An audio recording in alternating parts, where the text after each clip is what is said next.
Anti-Mage. Oh, how the mighty have fallen. About 10 years ago, this guy was touted as the carry that could solo win you games if he got fat enough. Now, he's really more of a niche pick, for better or for worse. His first skill is Mana Break, letting him burn mana from his targets every hit, as long as they have mana to burn, and dealing extra damage based on the amount of mana burned. Note that this ability also affects your illusions. This synergizes with his innate that lets him slow targets with his attacks based on their missing mana. He also has a mobility tool in Blink, it's a point and click short distance teleport, and Scepter empowers his Blink by reducing the cooldown and causing his next mana burn proc after blinking to burn extra mana, and pause the target's mana regeneration for a short time. And he has Counterspell that gives him passive magic resistance. He can also activate his ability to absorb any spell that targets him to nullify it. With Mage Bane's Mirror, not only will he absorb the spell, but he'll also reflect it back at the caster. Shard gives him Counterspell Ally, which lets him create the magic shield on an allied hero. And if the shield blocks a spell, an Anti-Mage illusion is spawned next to the enemy caster. Your ultimate is Mana Void. Pick a target, apply a mini stun, and deal damage to them based on their missing mana. This means you want the boys to come out and start wailing on an enemy, and when their blue bar is gone, press R for big numbers. Its primary use is as a finisher, but it's also good for canceling TPs. This spell is more effective the more mana a target has though, so targets with big mana bars should be at the top of your hit list. Your Mana Thirst facet gives you bonus damage when enemies are low on mana. If they have really low mana, AM gets vision and true sight of the hero too. The bonus stacks per hero, and interestingly, as long as you have vision of the hero, you get the bonus damage, and it doesn't seem to have a range based on my testing,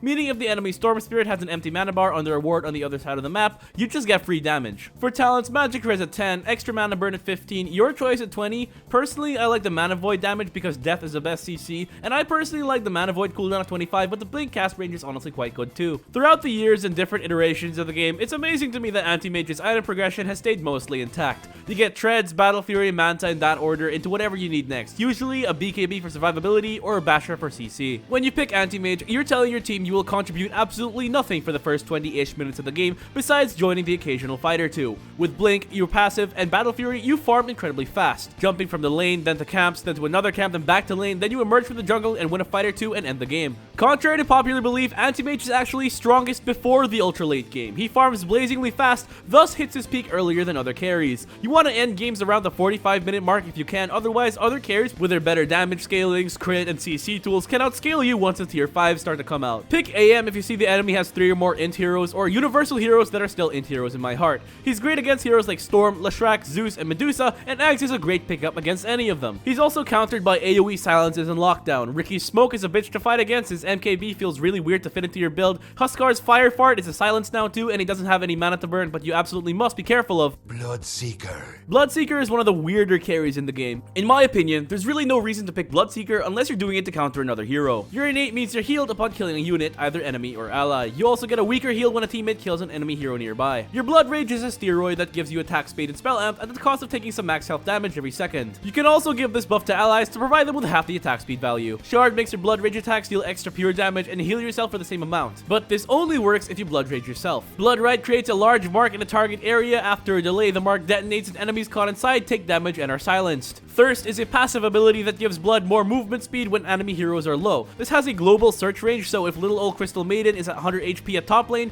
Bloodseeker will get the move speed despite being a few screens away. If enemy heroes fall under a certain threshold, Blood gets vision of them and true sight if they try to go invis. This makes you really good at cleanup, chasing down and eliminating fleeing foes. The more enemies on low HP, the faster you go. And note that as of the most recent patch, this passive can be broken. Your Blood Rush facet lets you activate Thirst for a move speed burst, but once it's on cooldown, the passive component is disabled. Your ultimate is Rupture. Pick a target, and if they move, they take pure damage, completely ignoring things like magic resist and armor. But if they move past a certain distance threshold in a short amount of time, they will take no damage. This means enemies can just teleport out after they've been ruptured. However, most enemies will stand still, effectively turning this into a pseudo CC. Slap it on the enemy melee carry or a mobile mid laner and hamper their movement during a team fight. With proper Rupture usage, you are a powerful anti-carry, and with Arterial Spray, you are a powerful anti-tank as well. This makes Bloodseeker's attacks push targets that are affected by Rupture, effectively dealing a bit more pure damage with every swing. Combine this with your Shard and you chew through enemy HP bars. And finally, Scepter grants Blood Mist, which deals max health damage to both yourself and enemies around you. It also applies a slow while increasing your healing from your passive. Additionally, all overheal you generate is turned into an all damage barrier. It is one of the more slept on Ags in the game, and I've definitely been on the receiving end of this a few times. For talents, Blood Rage attack speed at 10, Rupture damage at 15, Rupture range at 20, and Rupture charges at 25.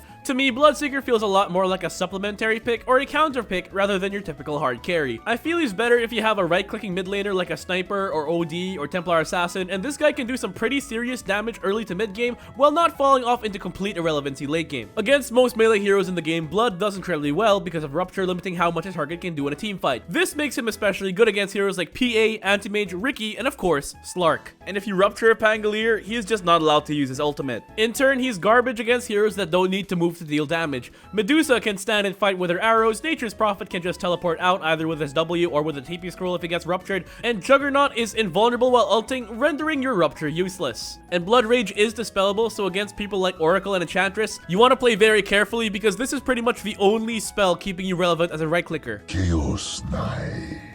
Much like the rest of the Dota community, I'm tired of this guy. For characters centered around randomness, why is he such a consistently good pick? His innate means he always has a chance to make another illusion whenever an illusion of him is created. This means things like Manta and illusion runes can make more Chaos Knights, and of course, we also have his ult. Phantasm is his ultimate. He purges himself of most debuffs to summon illusions of himself. Like most illusions, these take bonus damage, but unlike most illusions, they deal CK's full base damage. Scepter gives him an extra illusion and creates an illusion of every allied hero on the map, because why not? Phantasmagoria makes all of his illusions take less damage when near him and become strong illusions, letting them live things like Hex and Mana Drain, which would otherwise delete them from the game. His Chaos Bolt is a single target spell that causes him to shoot out a projectile that deals random damage and stuns for a random duration within a certain variance. His Shard causes this ability to summon an illusion when it hits, because of course it does. Reality Rift is his engage tool. Point and click on an enemy and then pull yourself and them to a random point in between you two. The target also gets reduced armor, and if you have illusions nearby, you also pull them too. The Irrationality facet additionally makes this ability apply a break, disarm, or silence. It's pretty inconsistent, but it does give you a chance to break, which is relatively rare. Though, you'll still probably want to take Phantasmagoria most of the time. Chaos Strike is a passive that gives you and your illusions a chance to crit with varying strength and with bonus lifesteal. You crit for increased damage versus creeps, but you also lifesteal for less against them. For talents, take the lifesteal at 10 to help you sustain better while farming and during fights, stun cooldown at 15, stun stats at 20 unless you need the other one, and crit chance at 25.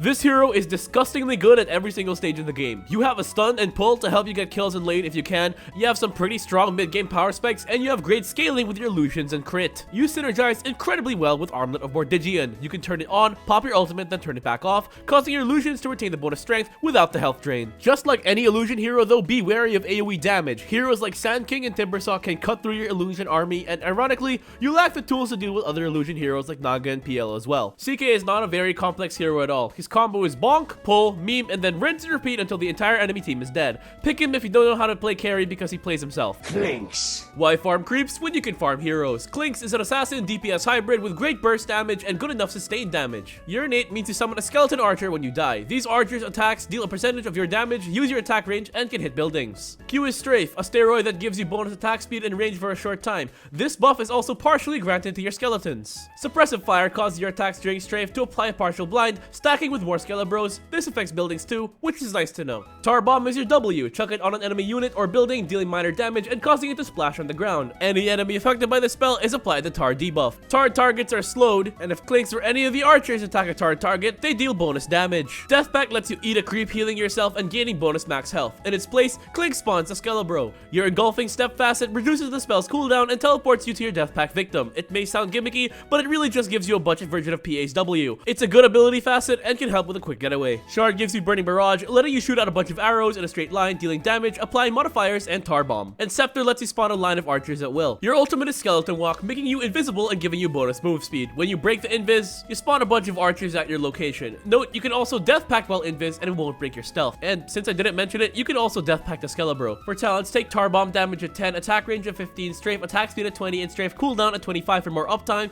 but the multi-shot is good too. A bit of history, Clinkz is a hero that has changed a lot throughout the years, and every single iteration is on full display with his current version. His Shard used to be one of his base spells, his Scepter used to be his old ultimate. Heck, Death Pact used to be an ultimate and used to give you damage, and Skeleton Walk used to be a basic ability. It's like Valve had no idea how this hero is supposed to be played, so they just gave him what feels like every single spell he's had since Dota 2 was in beta. One thing's never changed though. You are a roaming assassin that hunts squishies and blows them up. You play for an early power spike with Orchid or another cheap item and begin your snowball. Clinkz is also all about that raw physical damage, so he's not too good against armor stackers like Axe and Timbersaw. Your playstyle is really just to pop out of nowhere like this segue. Enjoying the video so far? Why not leave a like or a comment or subscribe if you haven't haven't already. Every little bit of engagement helps the channel out, and ensures that I get to keep making videos like this one. Drow Ranger. The queen of sustained damage herself, Drow Ranger is the very definition of a ranged carry. Her innate is Precision Aura, giving herself and nearby ranged heroes bonus agility based on her own. Frost Arrows is a toggleable ability, making her attacks apply a movement slowing effect as well as dealing bonus damage. Scepter makes her Frost Arrows apply a Hypothermia debuff, which stacks, increasing damage from Frost Arrows and reducing enemy regen.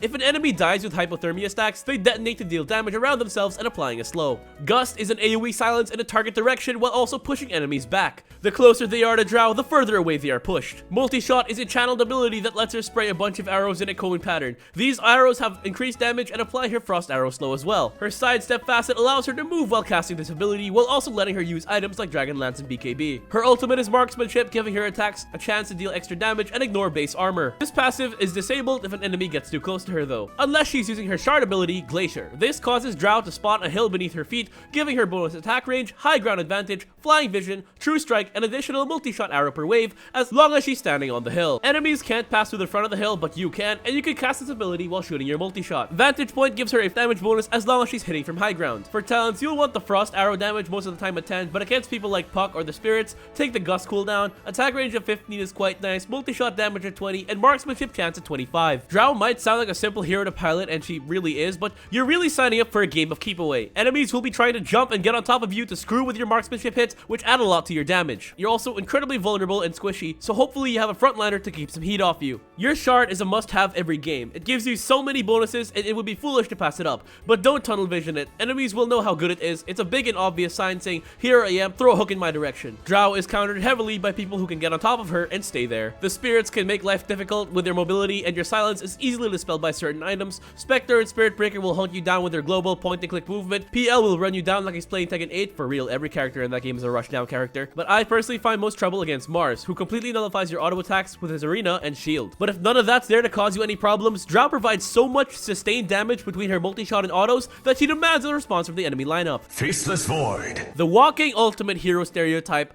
but the carry version. For most of Void's lifetime, his ultimate has always been Chronosphere, which creates a giant bubble of JoJo reference, freezing enemies and allies caught inside, but Void and units he controls are unaffected. Not only that, but it also sets a pause on any ability and item cooldown for units trapped inside. Any enemies in the Chronosphere are also revealed, and Void gains a crazy move speed boost during Zawarudo. On its own, it lets Void have free reign to smack foes with his mace. With his team, it's the freest combo setup for your big teamfight spells like Epicenter, Cataclysm, and not Quapsult because, yeah. But if you want a bit more team involvement, you might want to take the time zone facet instead, completely changing Chrono to a brand new ability. This creates a field that drastically speeds up allied actions while slowing those of enemies inside. Note, I said action, so not only does it give you an attack speed buff, but it also makes your attack animation faster, your cast speed faster, your projectile speed faster. It's a whole thing. Enemies caught inside the time zone are also leashed, meaning they can't just pop their movement abilities to get out. This is a team-wide steroid as long as they're within the field, so if you have another melee hitter on the team, like, say, Legion Commander, they're about to go zoom. Time Zone is a lot of fun to dick around with, but choosing Time Zone or Chronosphere depends entirely on your team comp. Both are game-changing abilities and are where the vast majority of Void's power budget lies. And now for the rest of his kit. His innate slows down enemy attack projectiles around him. This is a lot more noticeable in lane because it completely screws over enemy CSing if they're ranged. If you pick Time Zone, then the projectile speed from his innate and the Time Zone stack, effectively making ranged attacks from enemies within the zone useless. Time Walk is a dash that also rewinds any damage he's taken within a short time before the dash. Shard increases Time Walk's range and gives you a reverse Time Walk, letting you zip back to the pre-dash location for a short time after time walking. This backdash doesn't reset your health though. To me, it looks pretty memey, but it comes in handy for like scouting or just getting the damage reset from Time Walk or dodging abilities. Time Dilation is one of the more unique abilities in the game. He emits a pulse around him, applying a debuff. Affected enemies get their cooldowns delayed, slowing them for each cooldown extended. It also deals a bit of damage over time, and the debuff is paused on enemies inside Chrono. Time Lock gives you a chance to stun enemies with your auto attacks, while also attacking a second time, dealing bonus damage. Scepter makes your Time Walk apply a Time Lock proc to enemies near your landing destination. It's good, but note that it doesn't proc on your reverse Time Walk, so you can't get too crazy with it. For talents, honestly, I feel the effects of Time Dilation DPS more at 10, Time Lock damage at 15, 15, attack speed at 20, and 25 depends on the game. A bigger chronosphere might sound good, but it also might throw yourself and your team off by accident, but there are cases where the big bubble is nice. A bigger time zone is also always good, and the time zone size is bigger than the chrono size. But backtrack is honestly an imbalanced mechanic, and now that I think about it, it's pretty crazy that it used to be part of his base kit. It means you have a chance to just straight up avoid all damage, and this is unaffected by things like True Strike and can let you dodge damage from spells. It's always there, but it's a bit unreliable. Usually I take the backtrack if I went chrono and AoE if I went time zone, but this is one of the closer 25 talent choices, and you can't go wrong either way. Faceless Void is a ticking time bomb and has the potential to completely eliminate someone from a fight before it's even really started. Catching enemies in your chrono or time zone is usually a death sentence. Despite his potential to literally 1v5 with chrono, he's a synergy pick best used in tandem with other heroes like Invoker and Sniper. The downside of Void is that his power budget is almost entirely in his ultimate, and if the enemy has ways of dealing with your chrono, like a dazzle in the back casting Shallow Grave, a swap Happy Venge, or a Pudge with good hooks, your effectiveness as a hero is completely nullified. Oh, and if you went time zone and your enemy is smart enough to get Boots of Bearing, which gives them the slow resistance they need to simply walk out of the time zone, let's just hope you have another disable on your team. He also takes a bit of time to get big. He doesn't have any real farming tool in his kit, so his first item will usually be something like Maelstrom to help him get fat fast. If left unchecked though, Void can completely take over a game once he's farmed. Pick Void if your team needs teamfight. He's a really fun hero and always makes the game interesting. Gyrocopter! Speaking of team fighters, Gyrocopter is up there with the best of them. His innate is Chop Shop, which lets him disassemble most items. It doesn't sound too fancy, but it means you can get pretty creative with your item progression. Also, it's not stated here, but you can sell recipes at full price. This means you can buy an early game item like Falcon Blade, then disassemble it to use the components for other items while selling the recipe. If you have a bit of know-how, you can get pretty creative with this innate, but the average player won't really do much with it. And if you play Gyro, let me know what you can do with it in the comments. Moving on to the rest of his kit, Rocket Barrage is your Q. You strike nearby enemies with a salvo of rockets. The damage is spread evenly across eligible units, so the less enemies there are, the more damage they take. The Afterburner facet gives you a move speed boost as long as you keep hitting an enemy hero with your barrage. Homing Missile causes you to target an enemy and create a rocket. After a delay, the rocket starts flying towards the target. If it hits, the target takes damage and is stunned. Enemies can break the rocket if they hit it enough times mid-flight, and if your rocket target dies while the missile is traveling, it immediately seeks a new one nearby. Shard makes the missile shoot out a rocket barrage around it, prioritizing the target. Flak Cannon is a steroid that doesn't directly buff your damage, unless you take the talent, but causes you to launch an auto attack at all enemies within a certain radius around you as long as you can see them. However, these bonus attacks don't benefit from crit or modifiers like Lifesteal, and this buff lasts for a set amount of hits or until the effect runs out. This makes him great in a team fight and even better at farming multiple camps at the same time. Scepter gives you the passive Side Gunner. This will cause you to passively attack a random target around you every so often. This functions as an extra attack and isn't stopped by stuns, and it does apply things like crit. When Flak is active, your Side Gunner hits 2 targets instead of just 1. Your ultimate is Call Down, letting you summon an array of missiles in a line. Enemies hit by the missiles are slowed and take damage. And your secondary Strikes facet marks targets hit by your Call Down missiles, firing another missile at them, dealing less damage and a much smaller AoE. For talents, take the Homing Missile damage at 10, Flak Cannon damage at 15, Flak attacks at 20, and Flak cooldown at 25. Assuming you're not doing any magic damage shenanigans, Gyro is this powerful teamfight carry that can hit every member of the enemy team at the same time. Don't underestimate your other abilities as well though. Barrage is strong in lane, while Homing Missile is a useful follow-up stun, and the slow and damage for your ultimate is no slouch either. Honestly, your biggest counter as Gyro is dying. Early on, you are not a hero that has a ton of survivability, and your kit has no fancy dash or jump or blink or whatever, and it doesn't help that you have one of the lower attack ranges in the game for a ranged carry. This means as powerful as you are, you're forced to build a bit defensively with things like Satanic and BKB, while some other ranged carries can completely skip them. And it also means you synergize incredibly well with teammates that can keep you alive to dish out your damage like Dazzle and IO. Juggernaut. One of the most popular carries across Dota's lifespan, and my personal favorite POS one to play, Juggernaut is a great pick for new players because of his self-sufficient kit and interesting gameplay. His innate makes him deal more damage to enemies that are facing him. He also has the Blade Form facet, which gives him extra agility and move speed as long as he doesn't take damage. He also has a built-in crit and Blade Dance, giving him a chance to deal critical damage with each attack. Blade Fury is his Q, making him debuff immune and giving him bonus magic res. He also deals damage to nearby enemy units, with this spell's DPS increasing with his attack speed. You also remove most debuffs on you after the spell ends, so enemies can't just throw a stun on you as you stop spinning. Shard increases the Blade Fury radius and also causes it to apply a slow, and the Blade Storm facet lets it crit based on the level of your Blade Dance. You can also summon a controllable healing ward which heals all friendly units around it.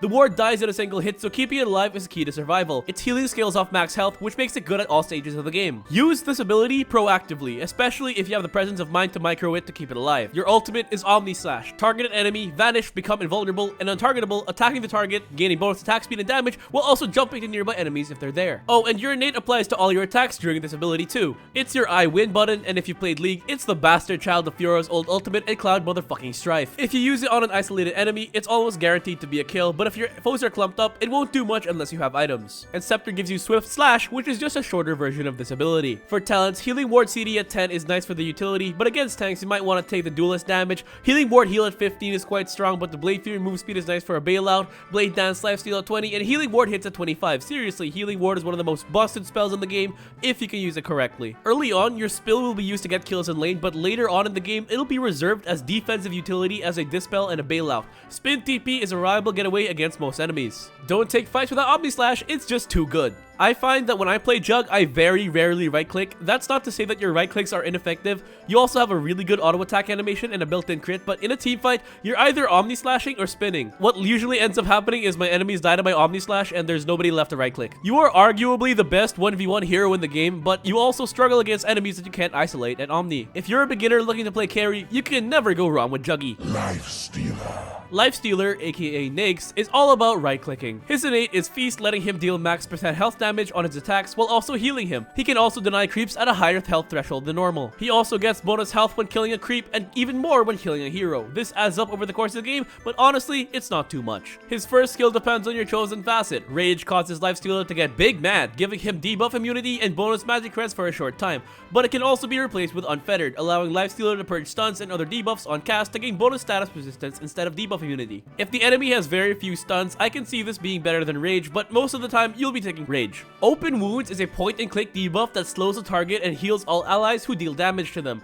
This includes spell damage. Ghoul Frenzy is a passive that gives Nake's bonus move and attack speed. Finally, your ultimate Infest lets you enter into any unit or allied hero, becoming untargetable for the duration, while healing for a portion of your max HP every second. If you use it on a creep, you can actually control said creep, piloting them like my favorite mecha anime, Ratatouille. The infested unit also gains bonus health and move speed. At any point, Nakes can erupt from the unit, instantly killing them if they're a creep and dealing damage to nearby foes. This is what some people call the Nakes bomb. Shard makes the explosion apply open wounds to affect the enemies, and Scepter increases the cast range and reduces the cooldown of your infest, as well as allowing you to target enemies. When using it on a foe, you enter them, dealing damage from the inside while also disarming them and healing Lifestealer at an increased rate. It's a powerful anti-carry weapon because the disarm goes through BKB. Thus, with it, you can completely nullify the enemy carries. I get to play the game button. For talents, move speed at 10, attack speed at 15, open wounds, lifesteal at 20, and rage duration at 25. Lifestealer is the tank buster of Dota. Because you deal max % health damage with every strike, big HP bars mean nothing to you. And because you have a built-in BKB and lifesteal, you can actually go all in on damage items. However, you're pretty susceptible to getting run down by Zoo and Illusions, so be wary of heroes like Brood and the Illusionists. Enigma is by far your hardest counter because his black hole ignores your rage and you don't really have a way of countering it.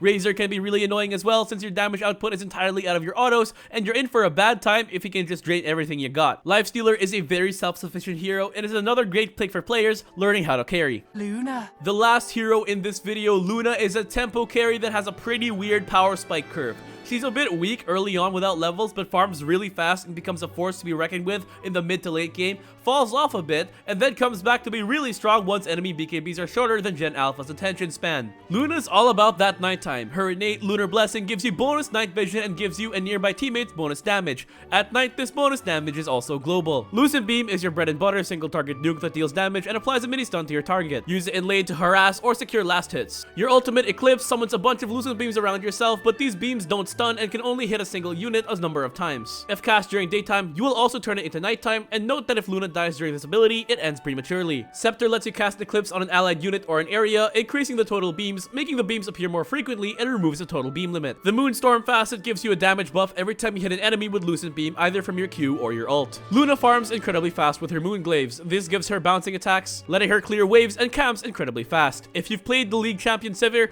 you'd know how powerful an ability like this is. She can also activate activate her lunar orbit ability to summon a bunch of glaives to rotate around her, and enemies hit by these glaives take damage. Shard increases the glaive's size while also causing them to rotate faster, increasing your DPS. The Moon Shield facet causes the glaives to absorb damage, causing you to take reduced damage while they spin. For talents, take the glaive's damage reduction at 10, it'll boost your farm speed, Lucent Beam damage at 15 for consistency, Moon Glaives on Lucent Beam at 20, and extra Lucent Beam hit at 25. Luna is a tempo carry and is a bit hard to execute in this regard. Unlike a lot of other carries on this list, you have a built-in farming mechanism in your glaives. This means you can get farmed really fast, and you can go high ground early on by accumulating a gold advantage and turning it into items like BKB, Manta, and Butterfly. And once you do go high ground, your glaives will absolutely cleave through enemy structures. If you mess up the early game, you have a second power spike in the super late game once enemy BKBs are at their shortest. By this time, you'll have eaten Ags and maybe even built a refresher, and you become Barack Obama with the drone strikes, suddenly making sieging high ground a billion times harder for your enemies. Luna's biggest weakness is that she's not a tank buster. You do nothing against enemies that can just eat your damage like Bristle, Spectre, and Centaur. She was designed to blow up squishies in a team fight, thus she's ill fit for the current meta of the game, but that could change real soon. And that's it for part 1. Leave a like if you learned something, a comment if you want to say something, and sub if you haven't already. See you in the next one, and ace out.